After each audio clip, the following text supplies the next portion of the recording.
और आज अंतरिक्ष में भारत ने नया इतिहास रचा है, जहां आंध्र प्रदेश में सतीश धवन अंतरिक्ष केंद्र से स्पेस में 100वीं सैटेलाइट लॉन्च कर दी गई है, जो कि भारतीयों के लिए हर मायने में खास है। Congratulations India once again.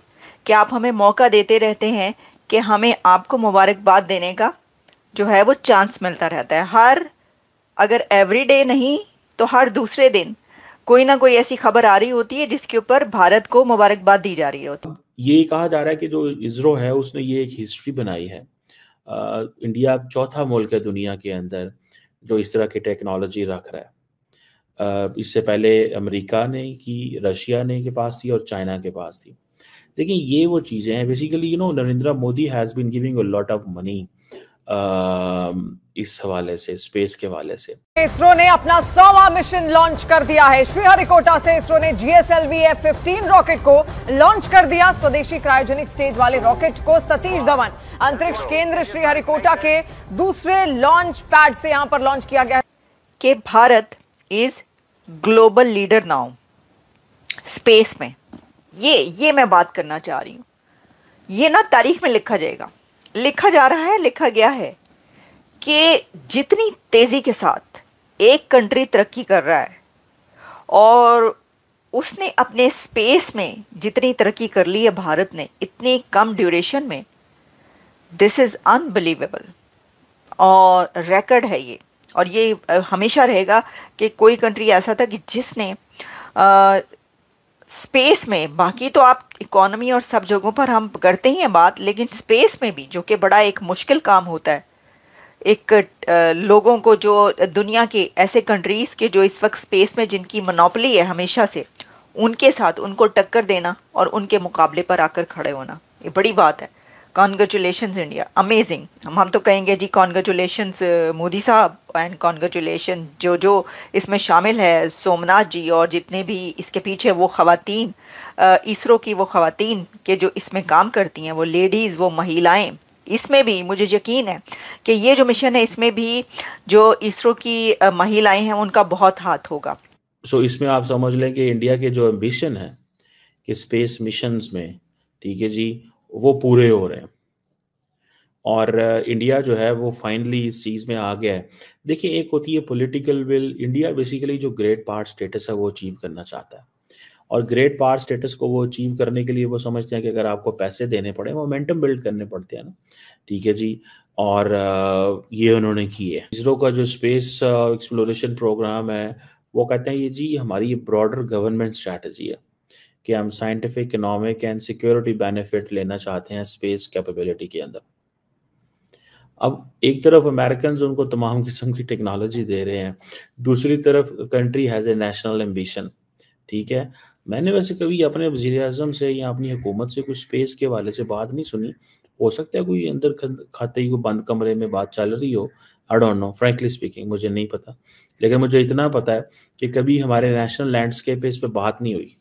देखिए ये कई लोग सवाल करते होंगे जी कि वे the money shall go, the money shall go for example in उसमें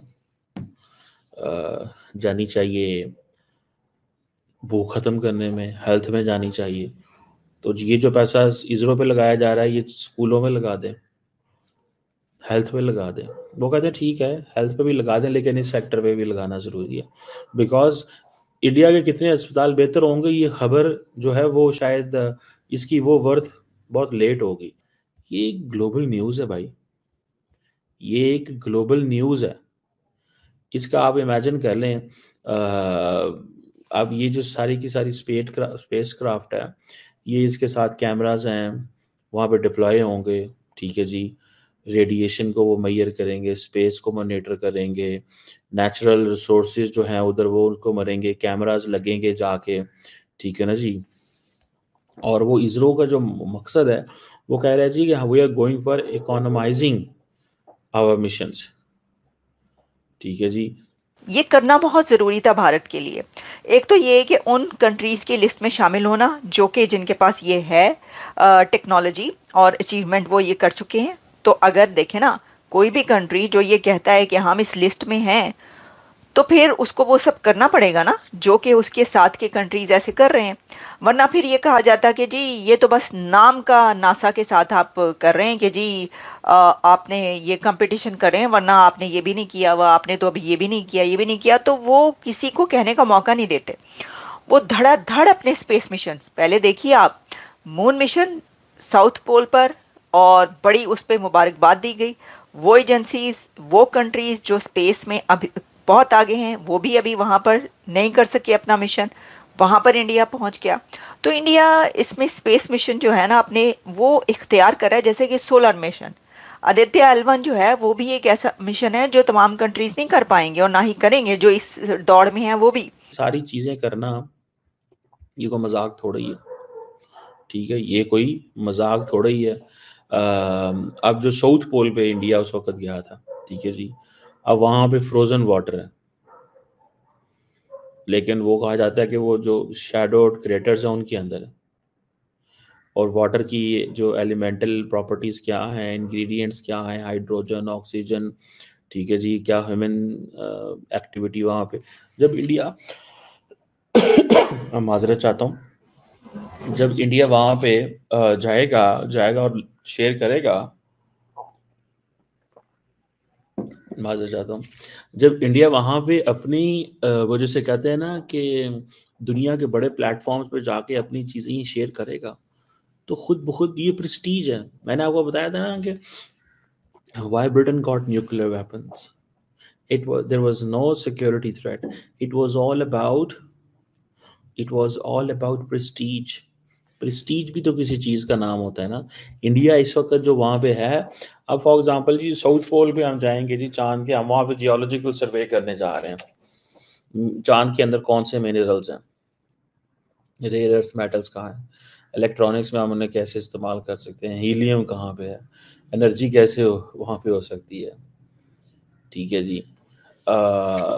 सो ये चीज़ें हैं। सो ये जो ख़ास तौर पे ये जो चंद्रयान-3 मिशन है जो था, ये एक इंडिया के लिए प्रेस्टीज का मैटर था, और ये भी एक प्रेस्टीज है। साइंस में तरक्की जो है उसमें भारत कितना आगे है। किसी भी कंट्री के लिए साइंस में तरक्की करना बहुत ज़रूरी है इस दौर में, क्योंकि ये दौर, ये एरा और नेक्स्ट एरा है ही साइंस का। और जो लोग इसमें तरक्की नहीं कर पाते वो फिर जिहाद में तरक्की करते हैं। ऑब्वियसली इसके ऑपोजिट तो जिहाद ही है ना, इसके ऑपोजिट एक रेडिकलाइजेशन है, या साइंस है या रेडिकलाइजेशन। अभी देखिए जैसे कि अफगानिस्तान, ये है मुसलमान की तरक्की का हाल। Can you imagine? आप अंदाजा कीजिए, एक तरफ इंडिया कहाँ पहुंच रहा है कि वो अपना, उसने अभी आपको बताया क्या कर दिखाया, स्पेस में वो चौथा वो कंट्री बन गया, फोर्थ कंट्री दुनिया का जिसके पास ये टेक्नोलॉजी। और दूसरी तरफ आप ये देखिए कि मुस्लिम कंट्रीज में क्या हो रहा है। सीरिया का आपने हाल देख लिया, और बाकी जो कंट्रीज हैं, और पाकिस्तान में जो जिहाद हो रहा है वो भी आपको पता है, और टीटीपी जगह जगह फट रही है। और साथ ही अफगानिस्तान में खवातीन क्योंकि खिड़कियों से नजर आती हैं तो विंडोज पे बैन लगा दिया गया है। मैं अब इसके आगे क्या कहूँ। वही कौम, वही नेशन तरक्की करती है जो साइंस में आगे हो, और जो उसे उलट आइडियोलॉजी है अगर आपकी, तो फिर आप वही करते हैं जो आप कर रहे हैं कि आप घरों में खिड़कियों पर भी बैन लगा देंगे। और उन्होंने वो उनके साइंसदान देखें, एक तो गवर्नमेंट उनको मौका दे रही है, वो यंग लोगों को इंस्पायर कर रहे हैं। थर्ड, इंटरनेशनल स्टेज के ऊपर उनकी रेलेवेंस बढ़ रही है, स्टेज पे